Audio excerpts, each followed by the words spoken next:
నమస్తే అందరికీ. చంద్రశేఖర్, మహాజన రాష్ట్ర సమితి, ఆంధ్రప్రదేశ్. అగ్రిగోల్డ్ బాధితులు చాలా వరకు లక్షల్లో ఉన్నారు. ఆంధ్రప్రదేశ్లో అగ్రిగోల్డ్ ఆస్తులు, చిరాస్తులు దాదాపు ప్రభుత్వం అన్ని విధాలుగా యాక్టివేట్ చేసుకున్నది. కాబట్టి గతంలో ఏ విధంగా అయితే ఇబ్బందులు గురయ్యారో అగ్రిగోల్డ్ బాధితులు 2014 నుంచి 2019, 2024 ఇప్పుడు 25 వచ్చింది.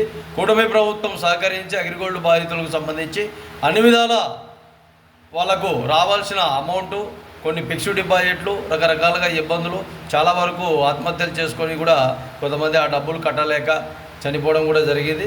కాబట్టి ఖచ్చితంగా రాష్ట్ర ప్రభుత్వం, గౌరవనీయులు చంద్రబాబు నాయుడు గారు, సీఎం గారు ఖచ్చితంగా ఈ విషయంలో చొరవ తీసుకొని ఖచ్చితంగా ప్రజలకు న్యాయం చేసే విధంగా, బాధితులను ఆదుకునే విధంగా ఖచ్చితంగా మీ ఆలోచన విధానాలు కరెక్ట్గా ఈ అగ్రిగోల్డ్ సంస్థ బాధితులకు చేకూర్చాలని తెలియజేస్తాను.